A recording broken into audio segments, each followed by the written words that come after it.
This episode, TJ, is witty versus, more likely your case, witless. The rules, TJ, are so simple, even you can follow them. Here is an example, TJ, so that you may understand. Paul, of course, will understand. We have to address him by name, but to keep TJ's attention, we must constantly refer to him as TJ. That's why we always have to do it. You always have to aim everything at TJ to make sure he hasn't drifted off. TJ. TJ. Hey, TJ. TJ. Here is an example, TJ. The Shining is the best horror movie of all time. Now, one of you, TJ, now one of you will be forced to defend the idea, and one of you will do your best to destroy the argument being made. Keep in mind, you are being graded on your eloquence, your passion, defending or deriding the position you take, and finally, and most importantly, how compelling your argument is to me. The winner of each topic will be deemed witty, while the loser will be deemed witless, TJ. TJ, you will be deemed witless. Yes, of course. Now, gentlemen, what were those rules again? Keep this in mind. Oh, if you didn't listen, TJ, it's up to you. Oh, shit. To truly win the title, witty, you should be able to make an argument even for positions you do not hold. Of course. Okay. Whatever, bitch. We will determine who goes first in each round by a D20 roll. Whoever goes first may choose which position to take. Okay. So that is your advantage. You may defend, or you may attack, or whatever you want to do. Is it just whoever comes closer to the number in the D20 roll, or it's the highest roll? Okay, so we're both going to roll, and it's highest. Same thing with D&D. Gotcha. Better if you both get a 20, then or what are the same, we'll roll again. Okay. Now, to be fair, does one of you want to roll first, or do you want me to decide? I don't give a fuck. You can decide. Doesn't matter to me. All right. Let's run. I don't give a fuck. I don't give a fuck. TJ, I don't give a fuck. All right, I got a 9. All right. All right, Paul. Oh, Paul, you roll a natural 1. Oof. Well, I guess we know who's going first. Not like D&D. There's no penalty for the natural 1 or the 20, but yeah, you're obviously going second. The first proposition or topic of the proposition is this: I get protesting, but destroying your own community is crazy. Shut these things down and dominate them. TJ, will you be a bootlicker? Or will you argue against the bootlickers? Choice is yours. I'll be, it'd be fun to kind of do the bootlicker thing. But at the same time, Paul has a lot of experience going after the bootlickers, so. Yeah, I'll make Paul defend the bootlicker position. Fair enough. Easy as peach pie on a summer day, TJ. You may go first. You have the floor. You've handed me the win in this round, so. Well, shouldn't the person who's defending the proposition go first, since that's proposition? Well, fair enough. That makes sense to me. So I should go first then and explain to you why riotous behavior and the looting of stand-up businesses, by the way, businesses which give back to that very community. So I should go, or what you guys telling me is that it's I that should go first. Yes. And explain to you why burning an entire city to the ground is something that's wrong. I just want to make sure before I get started here that you guys want me to go first, and that it is my job to try and explain to you why rising up like a bunch of froth-mouthed primates is the wrong thing to do. Yes. Okay, I'm happy to go first. Before we get started, let me introduce myself to the kindergarten class. My name is Mr. Zigo. Zigo. And there are a few rules in the kindergarten class. And kids, you know something about these rules? You're going to find that if you carry them through all of your life, they will always apply. They're called the golden rules. And really, there's only one.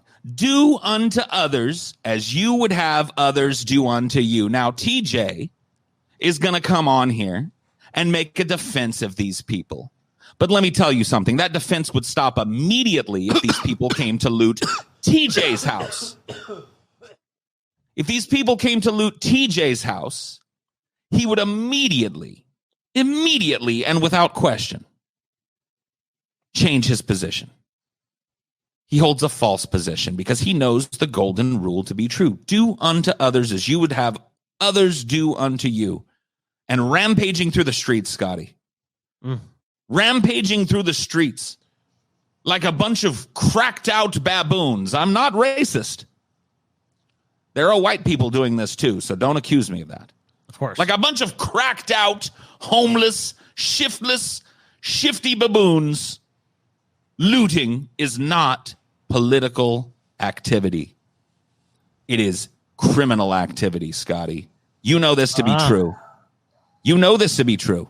I must stay neutral until I can make my judgment. Class is dismissed. Class motherfucking dismissed. TJ is now put to you to attack that position as best as you were able to do so. Listen, everything that guy just said is fucking bullshit.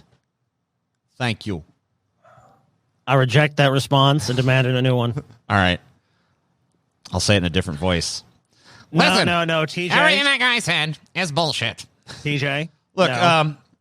no. You have to do it for real. I ain't accepting right. that guy said was a load of fucking shit.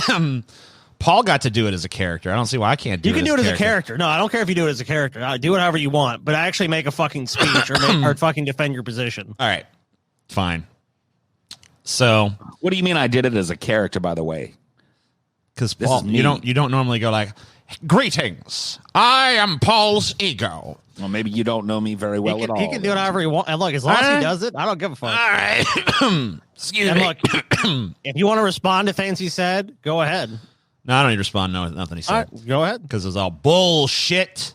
It's all bullshit. So listen, riots have happened throughout history.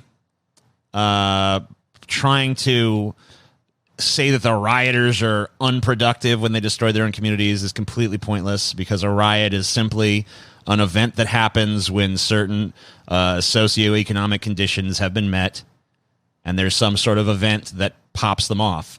Now, we saw the Watts riots in the 60s. We saw the LA riots in the early 90s, both over police beating black people. We saw this recent riot over the death of George Floyd. The vast majority of the protests have been peaceful. You've actually seen far more violence coming from the police towards protesters than you have rioters towards police. The vast preponderance of the damage done by rioters was to property. And in fact, riots tend to target property in general. But is it optically good to riot? Is it good optics to riot? No, of course not. Oh my God. I'm sorry. But look, on a base level, what a riot says is you have ignored our problems for a long time, and now we are going to create problems for you. So it's really just an emotional reaction. It's a tit for tat, and there's the conditions that brought it about. Poor buildings. He's crying for his buildings. The conditions that brought it about. If you really want to stop rioting, I think you have to do something about the underlying socioeconomic factors, and that's my argument. All right. So that was an accident. I was reaching for my cup, and I. Now, of course, I built on the show a chance for rebuttal. Paul, would you care to rebut TJ's arguments?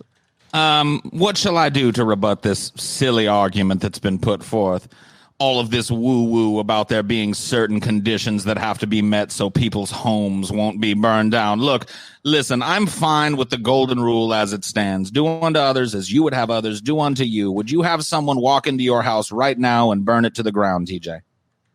I'm asking you. So this is a tactic where... No. This is not a tactic. It's a yes or no question.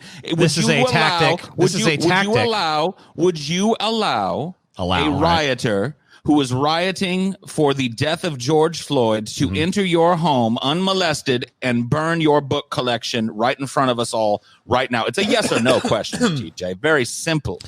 So this is a tactic wherein someone tries to compromise your objectivity by emotionally investing you and emotionally compromising you in the situation.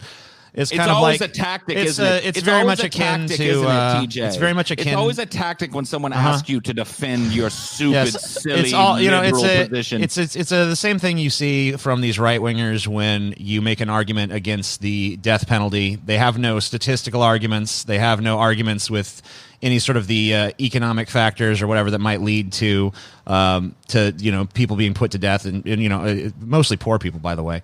Or they have no arguments to like, okay, well, our system isn't perfect and innocent people have been put to death. So what they do instead is they say, well, what if your mom got murdered, or what if what if your wife got murdered, or something like that. So because they're trying to emotionally compromise you and get you to make a bad decision. Well, guess what? When you're emotionally compromised, you do make bad decisions and you make bad arguments. So the fact that yes, I would be against someone burning my own house has no bearing whatsoever.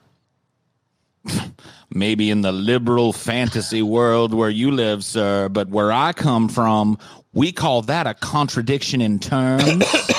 You may want to look it up. Oh, yeah, go ahead and burn that other guy's shop down. It's okay. Burn that other man's hard work to the ground. I'm fine with that. In fact, here's a brick. Throw it through the window of that shop owner. But don't come near my books. Don't come near the things that you would hold precious, because you would see a very similar reaction. Set of rules. Yes, you would see a very similar reaction if the vast majority of cops were black people who came into white communities and beat the shit out of white people. I mean, well, listen, sir, if the vast majority of you would see all the rednecks marching with their guns and stuff at that point. Listen, sir, if the vast, I'll say this on that subject: if the vast majority of black men were of the quality needed to be an officer of the law, we may see a world like that, but I'm not holding my breath down here. Yeah, it takes a tremendous amount of quality to strangle people on the street. Oh, yes. So, TJ, I'm sure that the next time you need help, you won't call these horrible stranglers, will you, TJ? No, you'll just fend it off for yourself. Oh, there's a mob trying to beat down my door and burn my books. The same people that I supported earlier on in my argument. Who you going to call? The Ghostbusters, TJ? I think you're going to call the very people who you are trying to impugn in this silly argument you're making. The people that protect you. The thin blue line, TJ. Across which you should not dare travel. You should not dare travel. And would not dare travel. So TJ, I'll say this to you. Yes. If the rioters did for some reason come to your home, want to burn your books, right? What would your action be? I would be opposed to that. I mean, obviously, anybody would be opposed to that. You would be in favor of it in protest? It's like, burn these fucking books. He would be opposed to it by grabbing his cell phone and dialing 911 and hoping a police officer showed up to beat the people that were trying to burn his books. Well, if there was a, would you call the police, TJ? No, I mean, if there's a riot in the street, there's pretty much no point in calling the police. Like, if the riots have reached this community, the police have their hands full. They're not going to be responding to individual 911 calls. You're going to have to defend your property yourself. A convenient sidestep. A convenient sidestep from someone backed into a logical corner by their silly, bleeding heart liberal position. Well, I think I've heard enough. Now, the criteria. I agree with that.